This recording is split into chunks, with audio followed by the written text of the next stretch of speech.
title of this one is The Writing on the Wall. Soon after the interviews, Smooth Operator, the newly appointed principal, made a visit to the school from Germany. Things went well. He seemed a personable and competent guy who was quite impressed with the way the school was developing. However, I was left with the impression that he did not really have a clear grasp of the political situation on the ground at the school. From what he said, it seemed like he had no idea of what the blowfly was really like. Like all of us, of course, he saw what he wanted to see because of his own personal agenda. After the Smooth Operator's return to Hamburger, things started to go wrong for me. The first thing concerned scholarships. He had left me instructions that many scholarships were to be offered to local students in order to increase the number of English speakers, because this is what the Asians wanted. They wanted English speakers in the school. Some of these scholarships were to be at 100%, others at 80%, others at 50%, and so on. Anyway, I went ahead and advertised in the local community and did preliminary interviews of a number of parents and tested their children, and I subsequently made offers to some of them. I assumed that the Smooth Operator had consulted with the blowfly about all of this. However, once the Smooth Operator was safely back in Hamburg and out of sight, the blowfly changed his tune. If he had discussed it, I never found out. To me, he was saying he could not see the sense in giving away 100% scholarships to local students. I was caught in a bind, as I had already offered 100% scholarships to some parents, and these children had already taken the tests and the offers had been accepted. As far as I was concerned, I could not renege on these commitments. But this was exactly what the blowfly asked me to do. In the end, I referred the whole matter to the Smooth Operator in Hamburg by fax. The blowfly had to back down for once. And I think this really was the beginning of the end for me with him. I don't think he ever forgave me for that. He started giving me a hard time about other issues, including staffing in the coming year. In a meeting with my assistant. In fact, after several meetings, in one meeting, I reached the end of my tether and I lost it with the blowfly saying words to the effect that it seemed like he was really doing my job. My assistant tried to calm me down, but I stormed off after the meeting to see the chairman. I couldn't find him, of course. In retrospect, how naive I was to think that the chairman would even have supported me in a substantial way with the blowfly. When I did eventually make contact with the chairman, he calmed me down and said some soothing things. But in the end, I know that he only did that so that I would stay in place in the school until the Smooth Operator had finished his contract in Hamburg. After that, who knows what was going to happen. I don't think the chairman really cared about what happened to anyone at this stage, because I think the chairman was planning to jump ship as soon as the Smooth Operator arrived on deck at school. In June, the smooth operator came back over for a quick visit, and we all, including the blowfly, went to Auckland for an IB conference.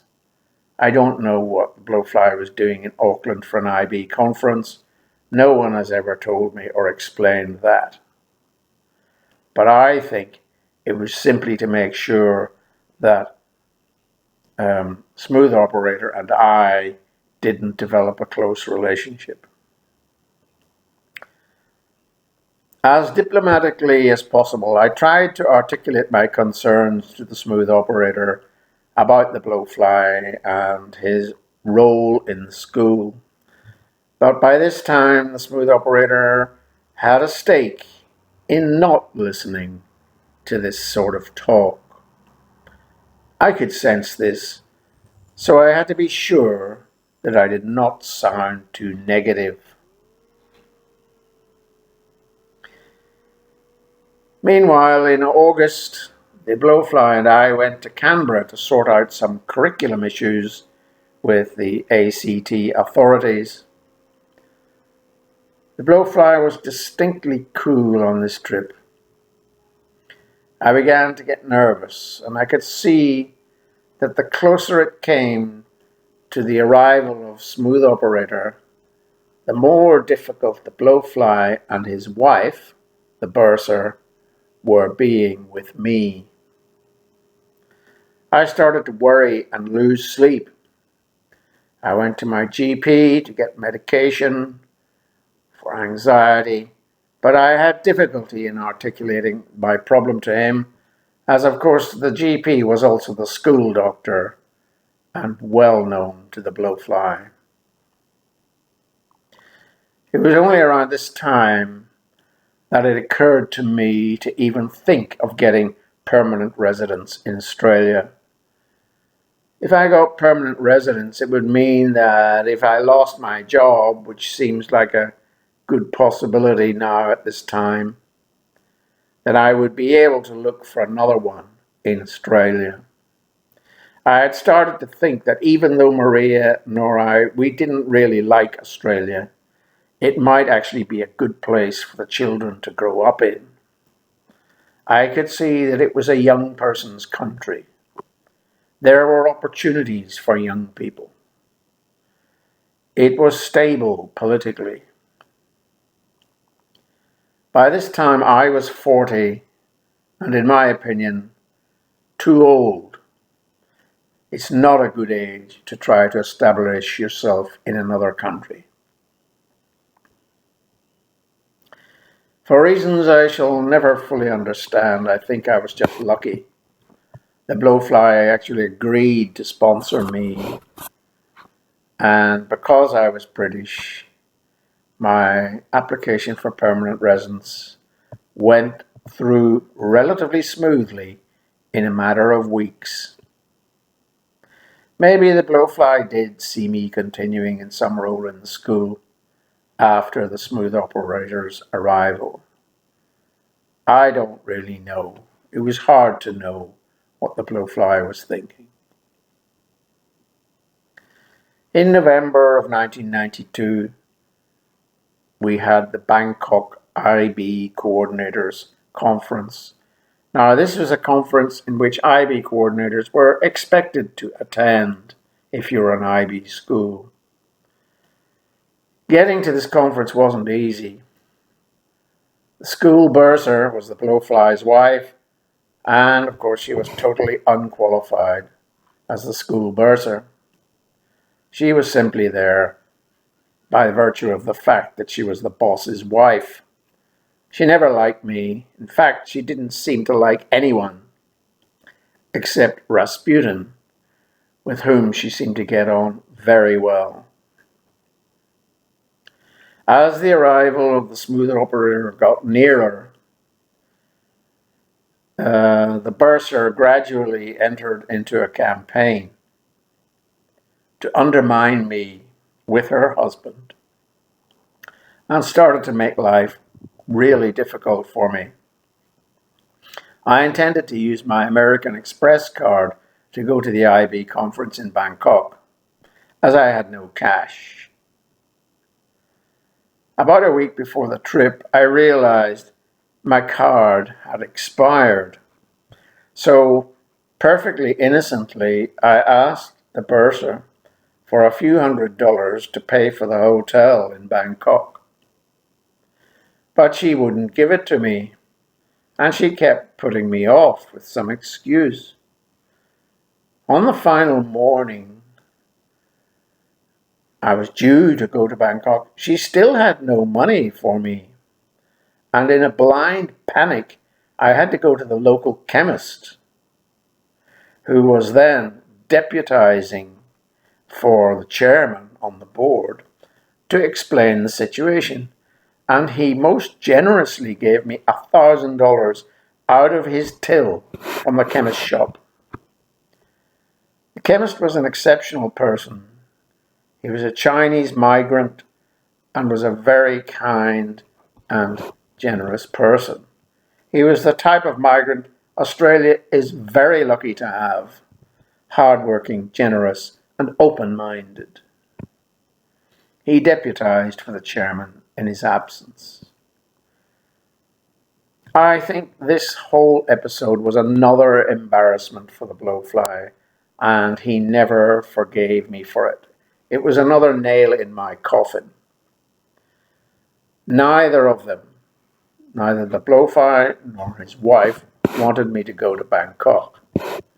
I think because they regarded it as a waste of money, or I don't know, maybe they were planning to let me go when the smooth operator arrived. I don't know. To me, the writing was on the wall. I was becoming paranoid about the blowfly and his wife. In Bangkok, I didn't sleep properly, and I stayed up all night composing a fax to the smooth operator in Hamburg explaining my concerns. I still had this naive belief that if I was open and told the smooth operator the truth about the blowfly, that the smooth operator would believe me. I wasn't sure, of course, but I hoped he would believe me. Of course, what I didn't take into account sufficiently at the time was the smooth operator's own agenda. He was desperate to get back to Australia from Germany, and this was the perfect opportunity for him, and nothing was going to spoil it or get in the way of it. Certainly not me with my problems. I was only a minor complication as far as he was concerned. Around this time, another incident was a portent of things to come. This was to do with a subscription for an IB publication, which was sent to me from Sydney when I was acting as principal. This letter, addressed to me, principal, was opened by the blowfly, and he shouldn't have opened it, but when he did, he ignored the contents. The reason being there was an invoice in it to pay the subscription. The first I knew of the request was a call from the IB man in Sydney, who I mentioned earlier. And he was upset that we hadn't paid our subscription. So he was asking me for payment. I said I knew nothing about it. When I investigated, I discovered the blowfly had removed the attached invoice and passed the rest of the letter on to me. It was clear now from this incident that the blowfly was actually trying to set me up to make me look inefficient with the IB office in Sydney and anyone who was interested. I began to feel very vulnerable. I started to become paranoid and more paranoid. My sleep was affected. Anyway, the Bangkok conference went well under the circumstances. I met old friends of mine in Thailand. I remember faxing the smooth operator from Bangkok and letting him know all of my concerns. My fax was pretty emotional, I admit. I was indeed becoming paranoid. It was a gamble to tell the smooth operator before he came to Melbourne on his next visit. This gamble certainly did not pay off. The period from October to December of 1992 was very grim indeed. I remember little except the increasing tension and my desire to hold on for as long as I could. To complicate things, Mum and Dad were planning a visit that Christmas. When they arrived, I was in very poor form, but I put a brave face on it, and in spite of this, we had a pleasant Christmas. Mum and Dad, of course, loved it. We took them to Mount Disappointment. They saw the kangaroos, and I took Dad to play golf. I remember going for a walk with him one afternoon, and then confiding to him that I was in real trouble at the school and that I was probably not going to survive for much longer. Dad could hardly hide his disappointment because in his own way, in spite of our differences, he was very proud of what I had done, and he felt disappointed. Dad was very good about this bad news, and he said nothing about it to me directly. But I'm glad I told him, because it made it easier for them to accept the shocking events which were to follow.